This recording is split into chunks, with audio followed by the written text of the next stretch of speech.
What's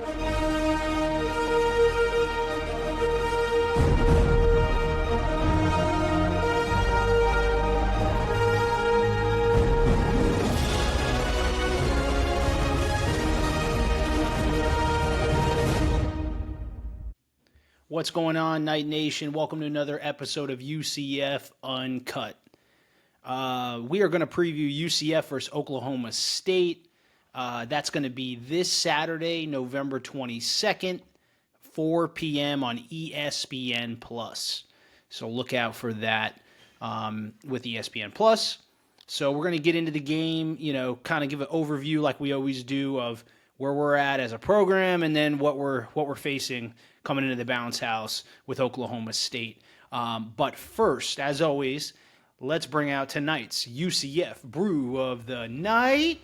And what do we have today? We have a Witlantic from Three Sons Brewery out of Dania Beach, Florida. It's a Belgian-style wheat ale with mango.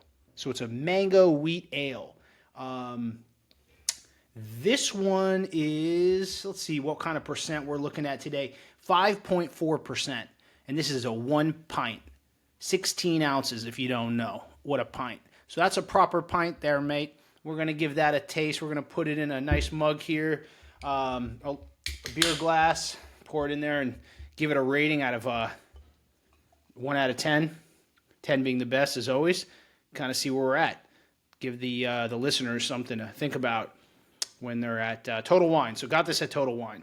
But yeah, actually been to this brewery many times. Good friend of mine, Frank, beer distributor, loves this brewery. Goes there all the time. Yeah, so big fan. Been there many times. Great atmosphere. Definitely check out Three Sons Brewery in Dania Beach, Florida if you ever have a chance. It's a really fun time. All right, so let's give this a taste here. Smells very much like a Florida mango. Had some neighbors take them out of the trees growing up, It was like always a thing. All right. Give that a taste. Yeah, Three Sons does not disappoint. Basically, any beer from that brewery, if they're canning it and it's in Total Wine, it's going to be good.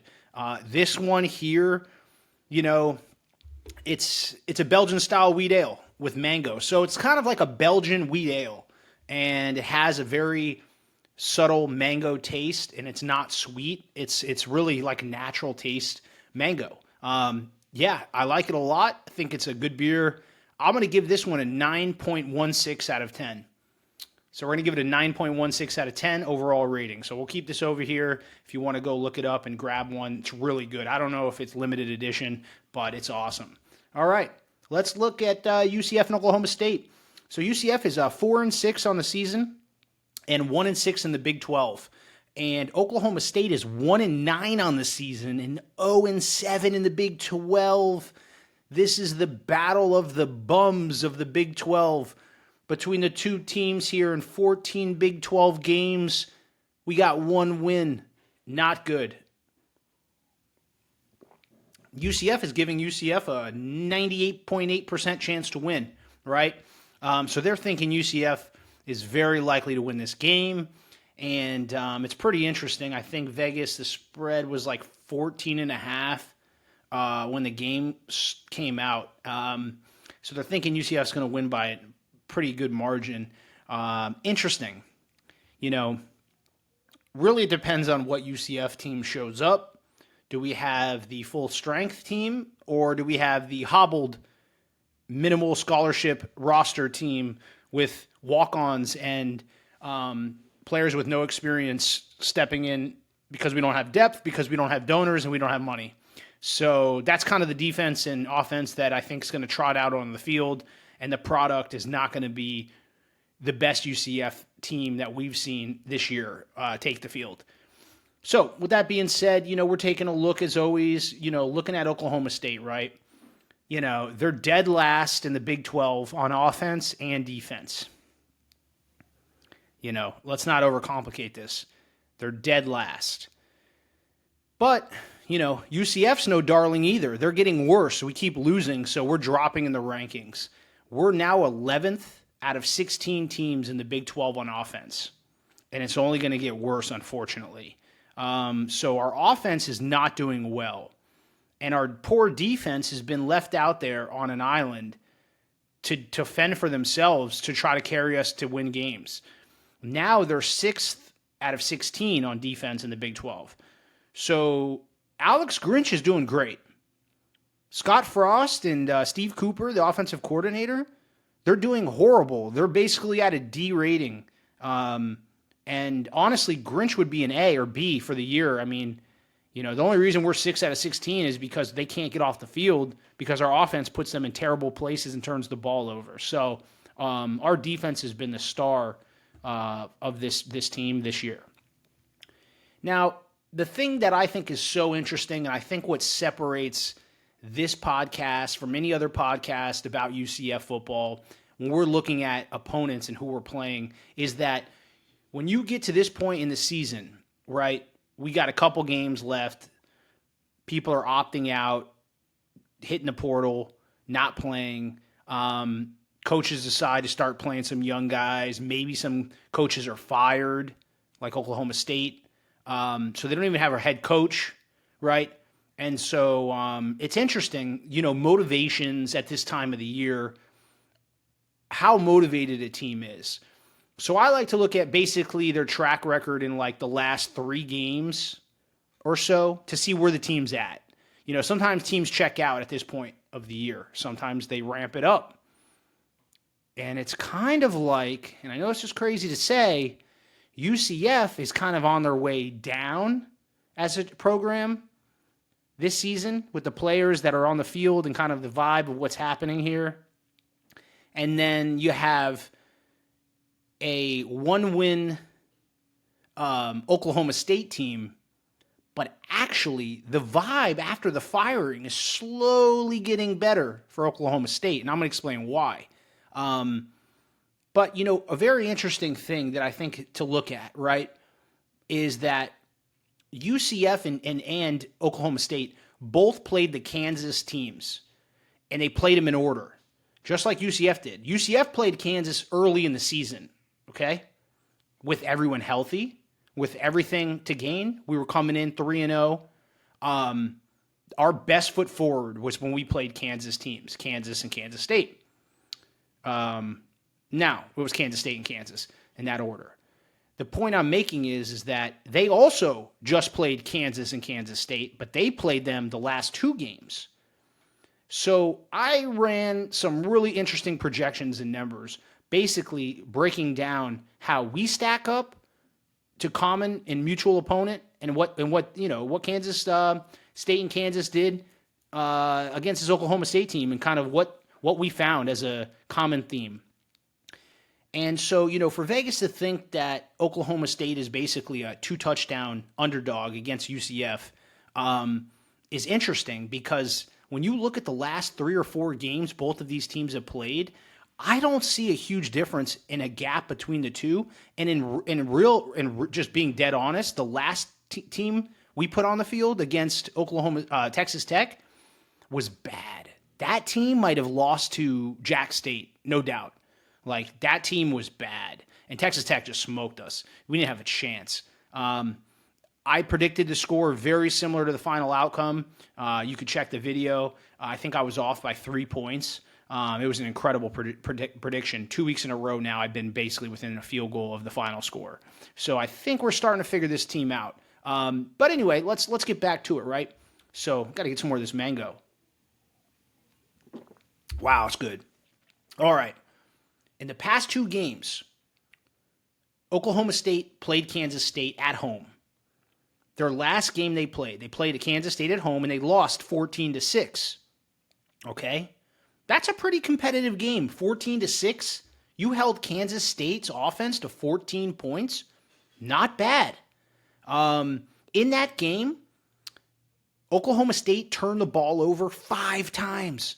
Their quarterback, he turned the ball over 4 times. He had 2 picks and 2 fumbles. Lost them all. And they still almost basically were in that game. It was 14-6.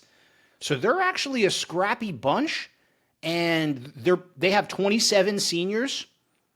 And these guys are playing their last game against UCF.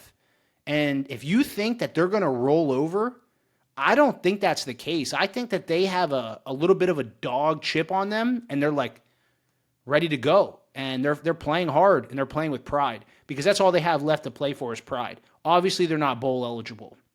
UCF, back against the wall. We have to win this game and BYU to be bowl eligible. It's possible. This game's definitely possible, but it's just interesting with motivation. So they play this Kansas State team, and they lose at home 14-6. Okay. The game before, they're playing Kansas on the road. That's the Jayhawks. And they lose 38-21. But pretty competitive. I mean, 38-21 on the road against Kansas, haven't won a game all season, and, not a terrible outcome. And then when you look at it and you add up the two scores of those games, it was 52-27.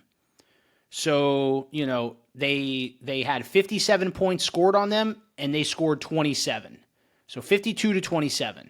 It's a 25-point margin of loss to the Kansas teams recently, okay? I pulled the stats when UCF played Kansas and Kansas State back-to-back. UCF also lost when we played Kansas State at Kansas State, 34-20. And we lost to Kansas at home, 27-20.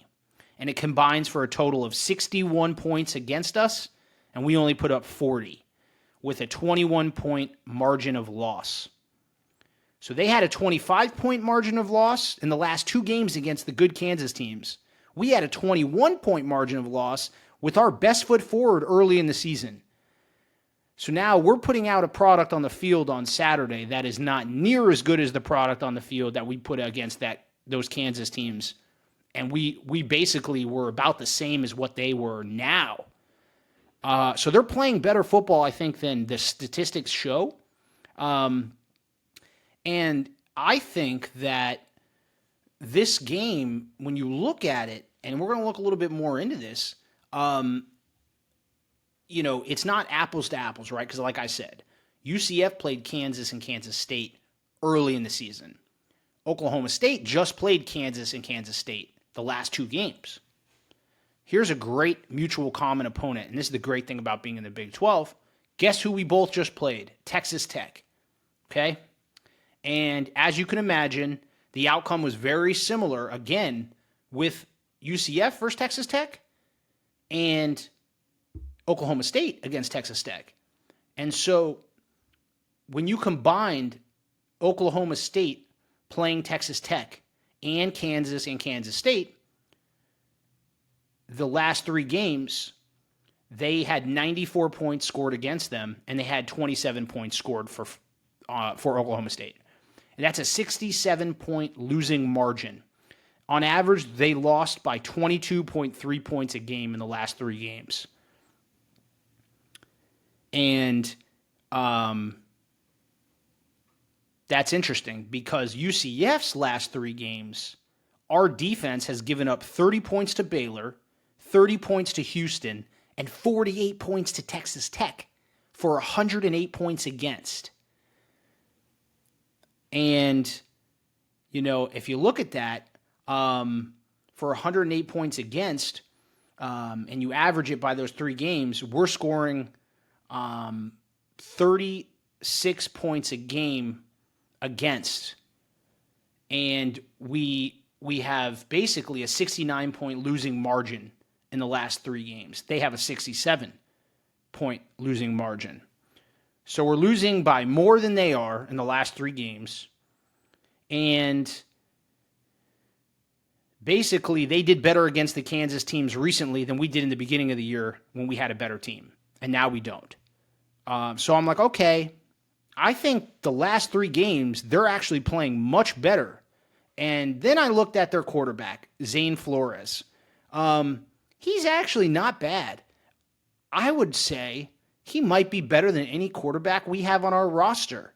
And the crazy part is that this team, Oklahoma State, is not very good on paper when you look at them holistically in their record.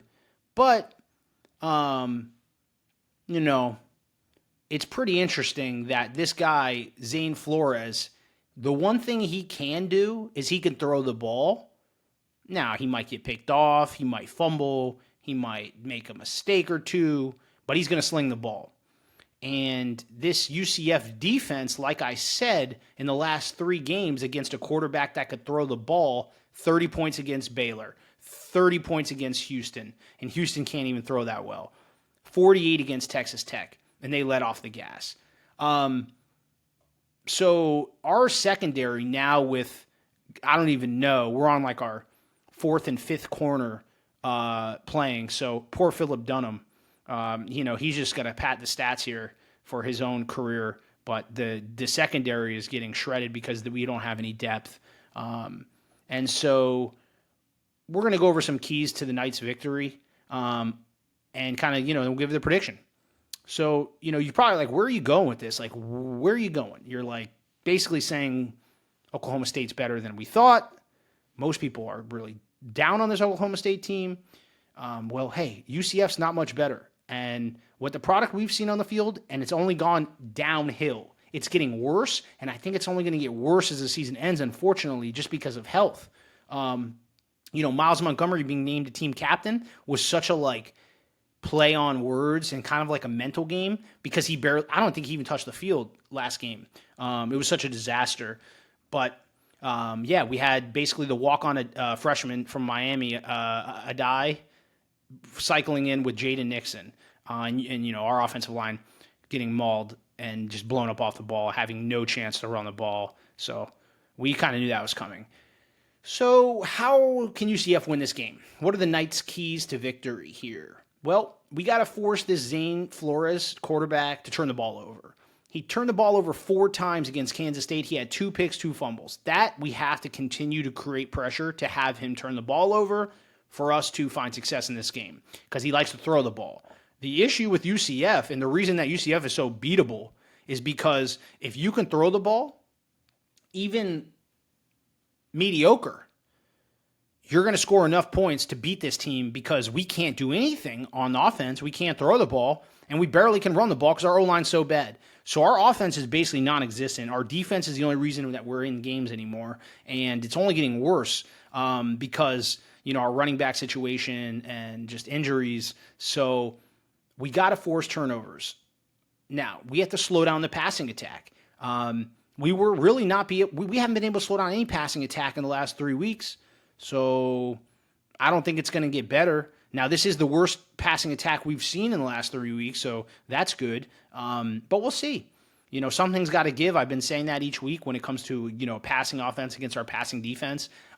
We've been losing those battles basically the last 3 weeks. So we'll see here. But with the depth that we have in the secondary now, I'm not too convinced that we are going to win those battles too often. It's going to be more of an even game. Now, we need to limit UCF turnovers and offensive penalties. I think that's doable for the most part against this team. They are dead last in the Big 12 in defense as a whole, so not too worried about them. We've seen a lot worse coming off this Texas Tech game. Now UCF, when I say worse, we've seen a much stronger defense that we just faced than this Oklahoma State team, so that could be good. We need to convert on 3rd and 4th downs and finish red zone drives. We haven't been able to do that all year. 4th down and 1. We could have won 2 or 3 games on 4th down and 1. We can't get a yard. Poor calling, mismanagement, bad O-line, you name it. We need to win the time of possession. Unfortunately, with this team, if they throw the ball, I just don't see how we're going to be able to come back. If we get down early, it's going to be bad because we're not going to be able to throw on this. We just can't throw on anybody. So it's not them. It's really us. It's just we can't move the ball at all through the air. And on the ground we might, but that's going to take time. And if they get ahead of us quick and they like to throw the ball, we might be in a hole that we might not be able to dig out of. And I hope that's not the case. And I don't think that's going to be the case. Now, what does UCF need to do to the worst pass defense in the Big 12? And that's what they are. We need to exploit that. We need to throw the ball. Problem is, have we been able to do that at all season? Like dink and dunk at best. We can't hit the deep ball once. We're missing on everything.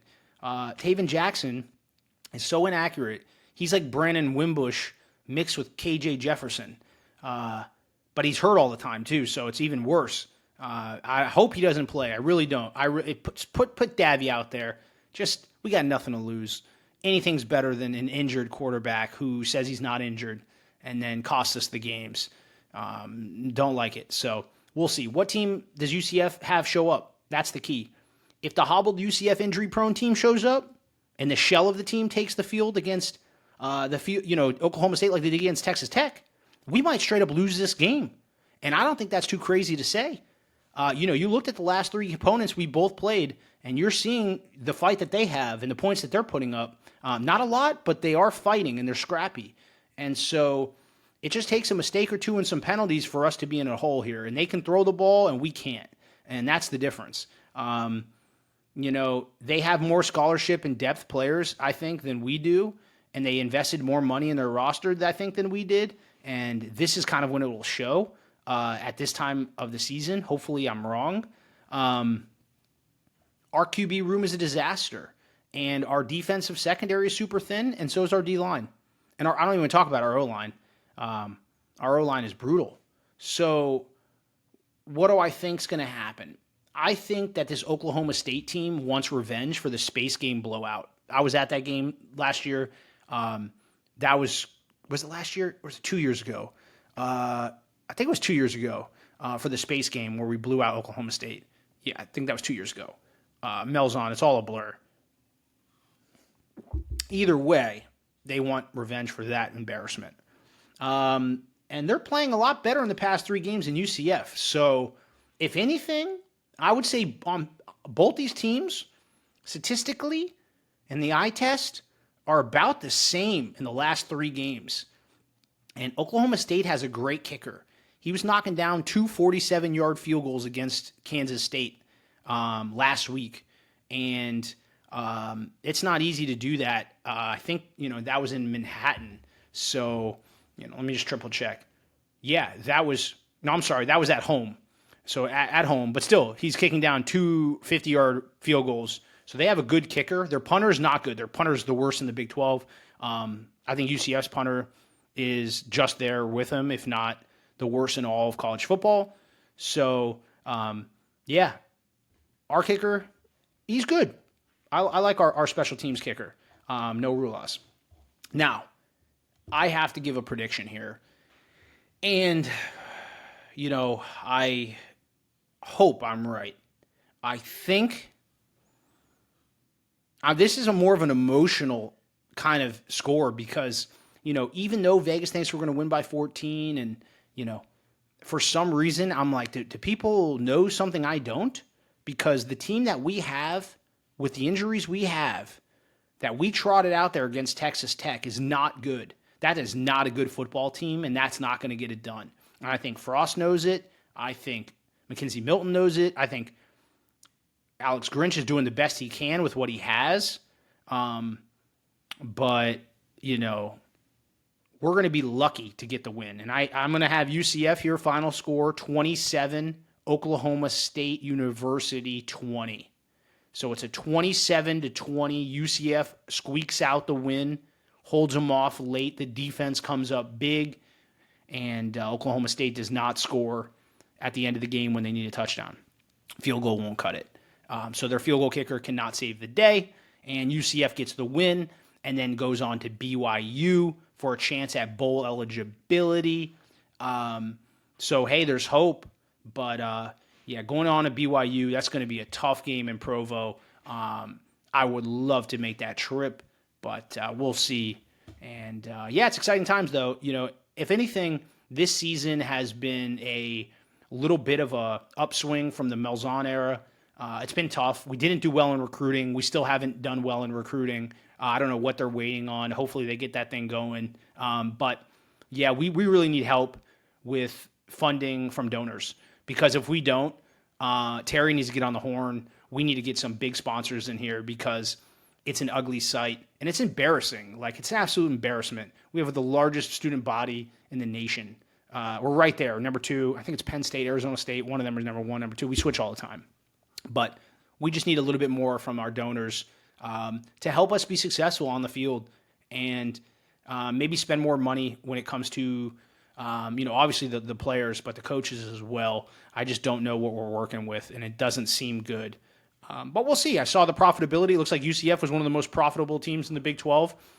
So where's that money going? I mean, we got to put it back in the program and stop worrying so much about drip and swag and start earning respect on the field. And I think we lost that culture under Malzahn, and I think under Scott Frost we're getting it back. So charge on. Can't wait to watch this game Saturday. Hopefully we'll be there. We'll see. Go Knights.